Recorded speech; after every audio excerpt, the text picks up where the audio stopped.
पिछली क्लास में हमने लेंस इफेक्ट पे बात की थी और आज की क्लास में हम ऐड प्रोस्पेक्टिव के ऑप्शन को देखेंगे। मैं हूं आपकी टीचर मुबीना बारी और आप देख रहे हैं एफर्ट फॉर सक्सेस। मज़ीद वीडियोस और अपडेट के लिए आप हमारी वेबसाइट विजिट कर सकते हैं। उसके अलावा आप हमें हमारे फेसबुक पेज पर भी फॉलो कर सकते हैं। ये बहुत इंपॉर्टेंट और यूजफुल ऑप्शन है। इस ऑप्शन को हम वेक्टर ऑब्जेक्ट पे भी इस्तेमाल कर सकते हैं जो हम खुद कोरल ड्रॉ में क्रिएट करते हैं। इसको हम इमेज पे भी यूज कर सकते हैं और टेक्स्ट पे भी। अगर मैं ऐड प्रोस्पेक्टिव के ऑप्शन की बात करूं तो इस वक्त ये ऑप्शन हाइड है। ये यहाँ से इसलिए हाइड है कि हमने किसी भी ऑब्जेक्ट को सिलेक्ट नहीं किया हुआ। जब हम किसी ऑब्जेक्ट को सिलेक्ट करेंगे जिस पे हम इस ऑप्शन को अप्लाई कर सकें तो ये ऑप्शन शो हो जाएगा। यहाँ आपको एक टेबल की इमेज नजर आ रही है। वो क्यों नजर आ रही है मैं भी थोड़ी देर में आपको बताती हूँ। मैं यहाँ पर एक रेक्टेंगल क्रिएट कर लूंगी और इसमें रेड कलर फिल कर देती हूँ और उसके बाद मैं यहाँ से एक पॉलीगॉन लूंगी और यहाँ पर मैं इसकी साइड को 6 कर दूंगी और यहाँ पर एक पॉलीगॉन ड्रॉ कर लेती हूँ और इसके कलर को ब्लैक कर दूंगी और उसके बाद मैं कंट्रोल के साथ इसकी एक कॉपी यहाँ पे ले लूंगी और इस कॉपी को रिपीट कर दूंगी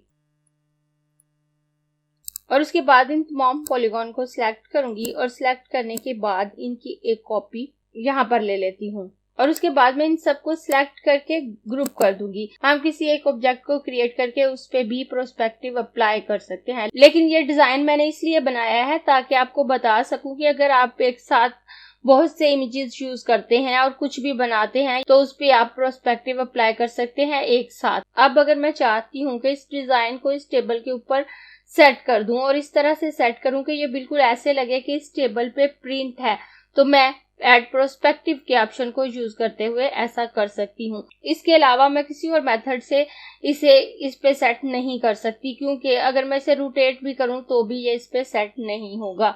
मैं इफेक्ट मेन्यू में आकर ऐड प्रोस्पेक्टिव के ऑप्शन पे क्लिक करूं तो इस पे एक ग्रिड सी आ जाएगी जिसका मतलब है कि प्रोस्पेक्टिव का ऑप्शन एक्टिव है।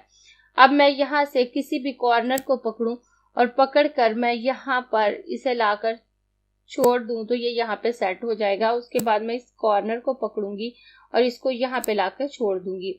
उसके बाद मैं इसके इस कॉर्नर को पकड़ूंगी और देखूंगी कि इस टेबल का कॉर्नर कहाँ पे है और इसको इसी कॉर्नर पे लाके छोड़ दूंगी और उसके बाद मैं इसको पकड़ूंगी और इस कॉर्नर पे लाके छोड़ दूंगी। उसके बाद मैं यहाँ पिक टूल पे क्लिक करूं तो मैं प्रोस्पेक्टिव मोड से बाहर आ जाऊंगी। तो अब आप देखें ये प्रिंट बिल्कुल ऐसे लग रहा है कि इस टेबल पे बना हुआ है। अब यहाँ मैं एक रेक्टेंगल ड्रॉ करूंगी और रेक्टेंगल ड्रॉ करने के बाद मैं इसमें कलर फिल कर देती हूँ और कलर फिल करने के बाद मैं इफेक्ट मेन्यू में आकर ऐड प्रोस्पेक्टिव के ऑप्शन पे क्लिक करूंगी और इस पे प्रोस्पेक्टिव अप्लाई कर दूंगी। अब आप देखें यहाँ पर आपको 4 नोड नजर आ रहे हैं। जब आप इस पे प्रोस्पेक्टिव अप्लाई करेंगे तो आपको एक और नोड नजर आने लगेगा जो कि क्रॉस की शेप में होगा।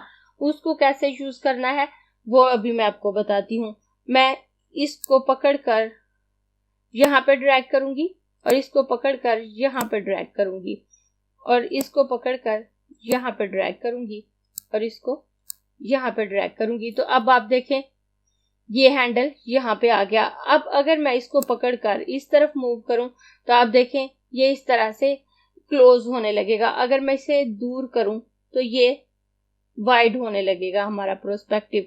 और अगर मैं इसको ऊपर की तरफ लेके जाऊं तो आप देखिए हमारा प्रोस्पेक्टिव ऊपर की तरफ हो गया और अगर मैं इसे पकड़कर नीचे को लेके आऊं तो ये नीचे की तरफ हो जाएगा। आप इस नोट को पकड़कर भी अपने प्रोस्पेक्टिव को सेट कर सकते हैं जिस तरह से भी आप सेट करना चाहें। अगर आपने किसी भी ऑब्जेक्ट पे प्रोस्पेक्टिव अप्लाई किया है और अप्लाई करने के बाद आप चाहते हैं कि प्रोस्पेक्टिव इफेक्ट खत्म हो जाए तो उसके लिए आप जिस ऑब्जेक्ट से प्रोस्पेक्टिव इफेक्ट को खत्म करना चाहते हैं उसको सिलेक्ट करें। सिलेक्ट करने के बाद इफेक्ट मेन्यू में आए तो आप देखें यहाँ क्लियर प्रोस्पेक्टिव का ऑप्शन शो हो रहा है। आप इस पे क्लिक करेंगे तो इस पे से प्रोस्पेक्टिव खत्म हो जाएगा। अब अगर हमने किसी इमेज पे प्रोस्पेक्टिव अप्लाई करना है तो कैसे करेंगे। मैं अपने नेक्स्ट पेज पे आ जाती हूँ जहां मैंने 2 इमेज इंपोर्ट करके रखे हैं और उसके अलावा एक बॉक्स क्रिएट किया है। अब हम देखते हैं अगर हम किसी बिटमैप इमेज पे प्रोस्पेक्टिव अप्लाई करना चाहते हैं तो कैसे करेंगे। अगर आप 2019 या उससे लेटेस्ट वर्जन यूज कर रहे हैं तो उसमें डायरेक्ट डायरेक्ट इमेज पर पर्सपेक्टिव अप्लाई करने का ऑप्शन मौजूद होता है। आप इमेज पर डायरेक्ट पर्सपेक्टिव अप्लाई कर सकते हैं, जैसे पीछे मैंने वेक्टर ऑब्जेक्ट पे किया। लेकिन अगर आप 2017 या उससे कोई प्रीवियस वर्जन यूज कर रहे हैं तो अब आप इमेज पर पर्सपेक्टिव अप्लाई नहीं कर सकते। जैसे अगर मैं इस इमेज को सिलेक्ट करूं और सिलेक्ट करने के बाद इफेक्ट मेन्यू में आऊं तो आप देखें ऐड पर्सपेक्टिव का ऑप्शन हाइड है, ये अभी तक शो नहीं हुआ। और अगर हमने इमेज पर पर्सपेक्टिव यूज करना है तो कैसे करेंगे, उसके लिए हम उसको ट्रेस करेंगे। तो जब मैं इस इमेज को सिलेक्ट करूंगी तो यहाँ पे हमारे पास ट्रेस बिटमैप का ऑप्शन आ रहा है। उसके अलावा भी बिटमैप से रिलेटेड कुछ ऑप्शन आ रहे हैं, लेकिन ये तमाम ऑप्शन बिटमैप मेन्यू में मौजूद है। और इफेक्ट मेन्यू कंप्लीट करने के बाद हम बिटमैप मेन्यू को देखेंगे तो इन ऑप्शन को भी डिटेल से देख लेंगे। फिलहाल जस्ट हम ये देखेंगे कि हम इस बिटमैप को या इस इमेज को कैसे ट्रेस कर सकते हैं। तो उसके लिए मैं ट्रेस बिटमैप पे आकर यहाँ पे क्लिक करूंगी तो यहाँ हमारे पास 3 ऑप्शन है। इसमें सबसे नीचे आउटलाइन ट्रेस का ऑप्शन है, मैं इस पे आऊंगी और यहाँ पर हाई क्वालिटी इमेज सिलेक्ट करूंगी। अगर आप लो क्वालिटी सिलेक्ट करते हैं तो आपके इमेज की क्वालिटी खराब हो जाएगी और उसका प्रिंट अच्छा नहीं आएगा, इसलिए हाई क्वालिटी इमेज सिलेक्ट करें। तो आपके पास इस तरह का पैनल आएगा और यहाँ पे लिखा हुआ है the bitmap you select to trace exceed the maximum bitmap size allow to maintain acceptable performance. The bitmap must be either down sample or crop to a similar size. यहाँ पे जो बिटमैप इमेज आप trace करना चाह रहे हैं वो maximum bitmap size से ज्यादा है, और अगर आप इसके साइज को रिड्यूस करते हैं तो वो इसके साइज को सिमिलर रखते हुए इसके साइज को रिड्यूस कर देगा। तो मैं यहाँ पे रिड्यूस बिटमैप पे क्लिक करूंगी तो मेरे पास इस तरह की विंडो आ जाएगी। यहाँ पे अब मुझे प्रीव्यू भी नजर आ रहा है और मेरी ओरिजिनल इमेज भी। ये नीचे मुझे प्रीव्यू नजर आ रहा है और यहाँ पे मेरी ओरिजिनल इमेज है और यहाँ प्रोसेसिंग हो रही है। प्रोसेसिंग में थोड़ा टाइम लग सकता है, वो आपके सिस्टम की कैपेबिलिटी पे है कि आपका सिस्टम कितना फास्ट है।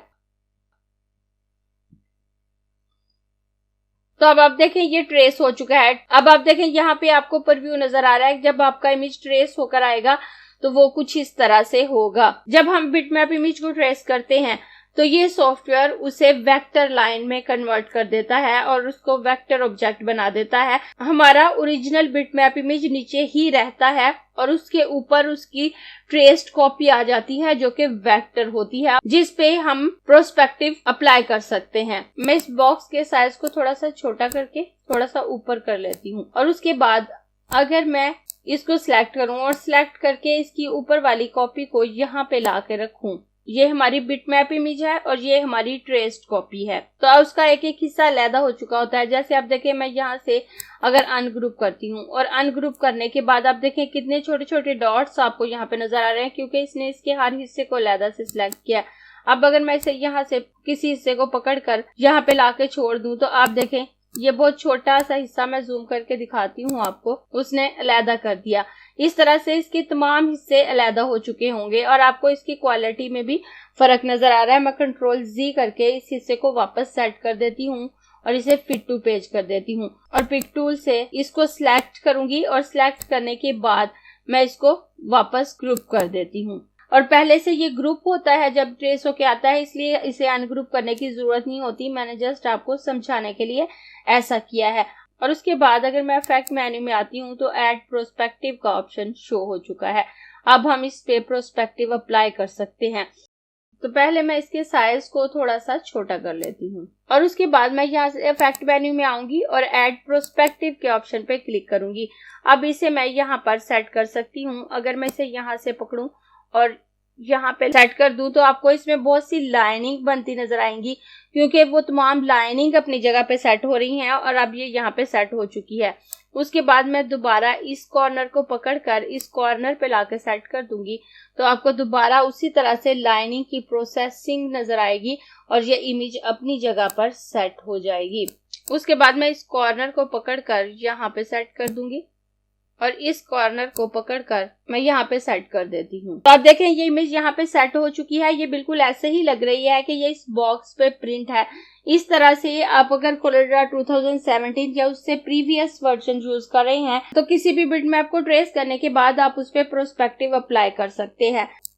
और यहाँ से ट्रेस बिटमैप के ऑप्शन पे क्लिक करूंगी और आउटलाइन ट्रेस पे आकर हाई क्वालिटी इमेज पे आऊंगी। तो आप देखें यहाँ मेरे पास इस तरह का पैनल आता है और यहाँ मेरे पास रिड्यूस बिटमैप का ऑप्शन शो हो रहा है। अगर हमारा इमेज बहुत हाई क्वालिटी का है तो हमारे पास इस तरह से एक ऑप्शन आता है, और अगर हमारा इमेज बहुत हाई क्वालिटी का नहीं है तो हमारे पास यहाँ दो ऑप्शन आते हैं। यहाँ मैंने दो इमेज भी इसलिए लिए हैं, पहले मैं आपको इस इमेज पे काम करके दिखाती हूँ क्योंकि ये हाई क्वालिटी इमेज है।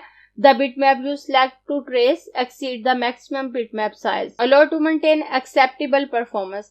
The bitmap must be either downsample or cropped to a similar size.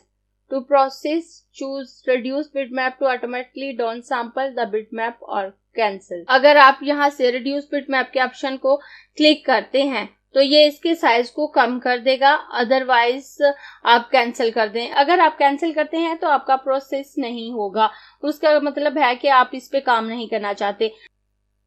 अब हम इस इमेज पे वर्किंग कंप्लीट कर चुके हैं और मैं यहाँ इस इमेज पे आती हूँ। इस इमेज पे आकर मैं यहाँ से ट्रेस बिटमैप पे आकर आउटलाइन ट्रेस पे आऊं और यहाँ पे हाई क्वालिटी इमेज पे क्लिक करूं तो अब देखें यहाँ पे मेरे पास दो ऑप्शन आ रहे हैं। पहले मेरे पास जस्ट एक ऑप्शन था, मुझे बिटमैप साइज को रिड्यूस करना था, लेकिन अब यहाँ मेरे पास दो ऑप्शन है, रिड्यूस बिटमैप साइज और कीप ओरिजिनल साइज, क्योंकि ये छोटे साइज का इमेज है और अगर इसको रिड्यूस नहीं भी करते तो ये वर्क करेगा। अब मैं यहाँ पे कीप ओरिजिनल साइज पे चेक लगा देती हूँ और इसकी प्रोसेसिंग होना शुरू हो जाएगी। जैसे पहले हमारी प्रोसेसिंग में थोड़ा टाइम लगा था, अब भी टाइम लगेगा, लेकिन ये इमेज साइज में छोटा है इसलिए बड़े साइज वाली इमेज की निस्बत ये जल्दी ट्रेस हो जाएगा।